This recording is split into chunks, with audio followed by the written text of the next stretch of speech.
तो आज चंडीगढ़ में कांग्रेस विधायक दल की बैठक भी रखी गई है। नई सरकार के गठन के बीच कांग्रेस में हलचल तेज है। पूर्व सीएम भूपेंद्र सिंह हुड्डा ने ये बैठक रखी है। तो भूपेंद्र सिंह हुड्डा से मिलेंगे कांग्रेस के 31 विधायक। मजबूती के साथ विपक्ष की भूमिका निभाने को लेकर करेंगे मंथन। बैठक में चुनाव के नतीजों पर चर्चा भी होगी। भविष्य की रणनीति पर विस्तार से चर्चा होगी।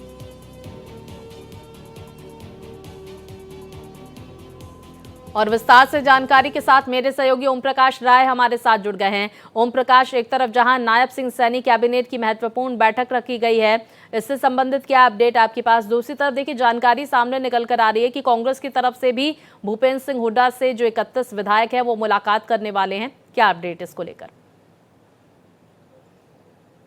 देखिए, पहले मैं आपको कैबिनेट की जो बैठक है 11 बजे आज हरियाणा सचिवालय में रखी गई है। तो आज ये बैठक होगी और बैठक के बाद जो मंत्रियों का जो चैम्बर है वो फिक्स हो जाएगा और क्या क्या पोर्टफोलियो उनको मिलता है ये आज तय हो जाएगा। तो वो अपने कमरे में भी वो बैठना शुरू करेंगे मंत्री इस बैठक के बाद, और जो ये है और आगे की जो रणनीति है वो भी तैयार की जाएगी। जिस तरह से देखिए, कल रात को जो नायब सिंह सैनी ने वादा किया था कि जैसे ही उनकी सरकार बनेगी आएंगे तीसरी बार, तो वो पहले वो जो ग्रुप सी और डी का जो रिजल्ट था 25,000 छात्रों का रुका था उसको तुरंत घोषणा करेंगे, और वो कल रात को घोषणा हुई उनके शपथ ग्रहण के बाद।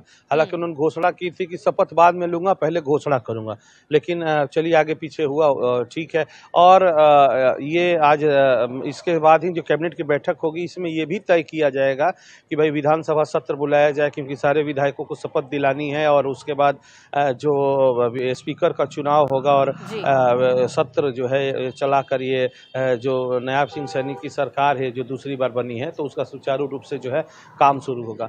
उसके बाद जो विपक्षी दल है 37 सीटें जीतकर विपक्ष में कांग्रेस पार्टी है, सरकार बनाने से चूक गई। तो कल उनकी बैठक जो हुई थी दिल्ली में, भूपेंद्र सिंह हुड्डा ने अपने आवास पर बुलाई थी।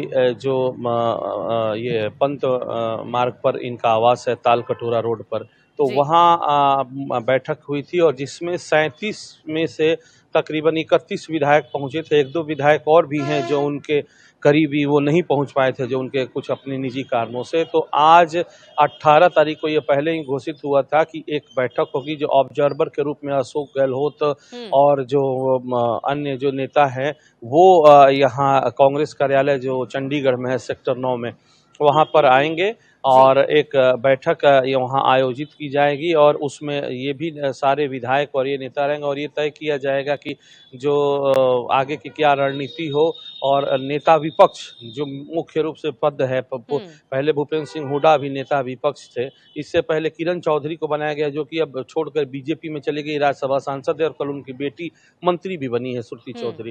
तो अगर शैलजा गुट की बात कही जाए और सुरजेवाला की तरफ से, तो उनका विरोध है कि वो चाहते हैं कि नेता विपक्ष का पद उन्हें दिया जाए। लेकिन जिस तरह से जो कांग्रेस पार्टी 37 सीटें जीती है उसमें ज्यादातर जो विधायक हैं वो भूपेंद्र सिंह हुड्डा के करीबी हैं, उनके समर्थक हैं, इसको लेकर मंथन किया जाएगा इस बैठक में। ओम प्रकाश, हम ये भी जानना चाहेंगे, पोर्टफोलियो का आपने जिक्र किया नायब सिंह सैनी सरकार में, जिस पर आज मंथन भी होगा बैठक में, किससे कौन सा पोर्टफोलियो मिल सकता है, इसको लेकर कोई चर्चा सुनने को मिल रही है क्या?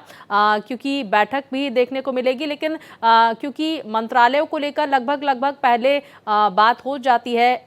अनिल विज को कौन सा मंत्रालय मिलेगा, क्या डेप्यूटी सीएम बनाए जाएंगे, इसको लेकर कोई चर्चा हो रही है क्या?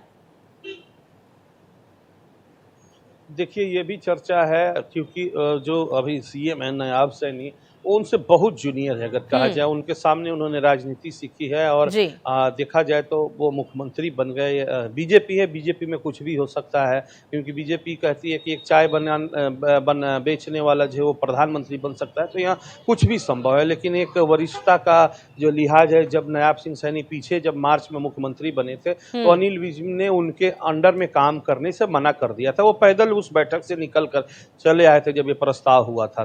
तो लेकिन अब इस बार बार देखा जाए कि चुनाव जीतने के बाद 7वीं बार वो दिल्ली नहीं गए, वो अपने अम्बाला में ही बैठे थे, लेकिन उनको स्पेशल रूप से बुलाया गया जेपी नड्डा ने, उन्होंने बोला वहाँ मुलाकात हुई और जो भी बातें वहाँ बंद कमरे में हुई हो, ऐसा लगता है कि ये तय हुआ था कि आपको डिप्टी सीएम या जो भी ये करेंगे। तो जो गृह विभाग है, खास तौर से होम मिनिस्टर रहते हैं, उन्होंने ऐसे बहुत काम किए और हेल्थ मिनिस्टर, तो मुझे लगता है कि दो जो पोर्टफोलियो हैं तो ये तो उनको मिलने तय हैं।